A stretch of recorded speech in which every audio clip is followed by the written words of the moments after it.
Hey guys, in this video we're going to be installing a limb-driven drop-away rest. The first thing that we want to do is take our rest and install it by inserting the screw into the burger hole and tightening it down. The burger hole is the hole that you're going to line up center for center with your arrow on the other side. We're going to go ahead and get her going.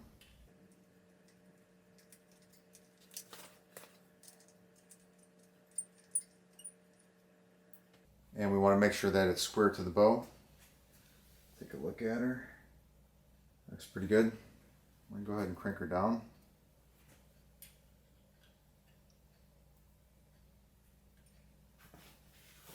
Now this particular rest has a little set screw that's pointed, located right here.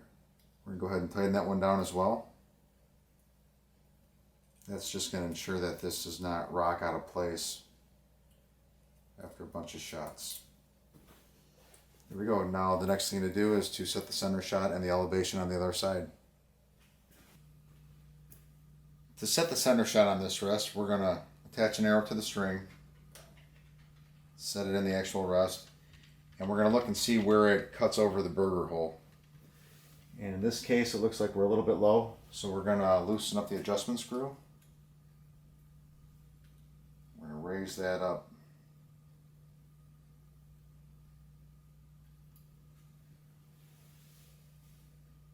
That looks about good to me. So the next step then is to set the center shot.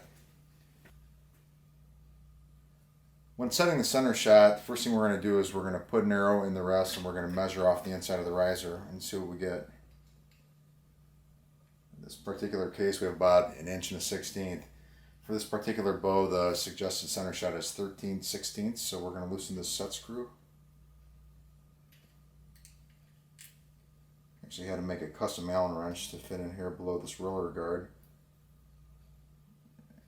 Bring this in.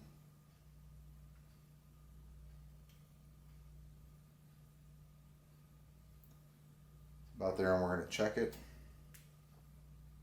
Right there we're about at 13/16. Now we're going to just go back to the set screw and tighten her down. So the elevation is now set and the center shot is now set. The next step is to tie our activation cord to our top limb, if we choose to use the top limb with this particular rest. First thing you want to do is locate where you want to put this activation cord. The manufacturer suggests that it goes right at the forward edge of the cam. So what we're going to do is take a little rubbing alcohol and we're going to prep the surface. In this install we're going to put it on top of the limb because we have a nice flat surface. Bottom side of the limb is a little curved, but you could actually apply the limb pad to either top or bottom. The location is going to dictate how long the launcher is in the upward position during the shot. The further back you have it, the longer it'll be up. If you need to adjust the reaction time, you can move it forward in 1/2 inch increments. You know, if you're dealing with a speed bow with a short brace sight, long fletchings, etc. So we have our surface prepped. I'm going to take this limb pad and I'm going to line it up right with the center of that cam edge. Right about there looks good. Next thing I'm going to do is I'm going to take my activation cord. Just like if you were making a D-loop, you're going to flare it up and you're going to melt a nice knob on the end of there. Because the knot that we're actually going to tie is going to be very similar to a D-loop knob.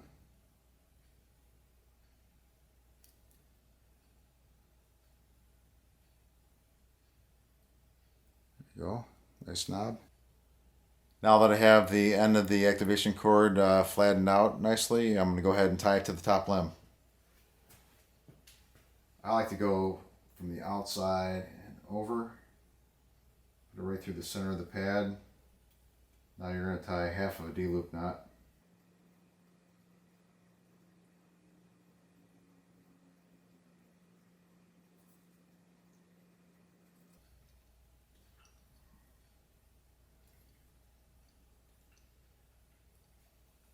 That's pretty secure. Now I'm going to take the free end of this activation cord, put it through the hole of the launcher arm. You're going to want to pull up on it. Not super tight, but enough to lower the launcher arm and tighten the set screw.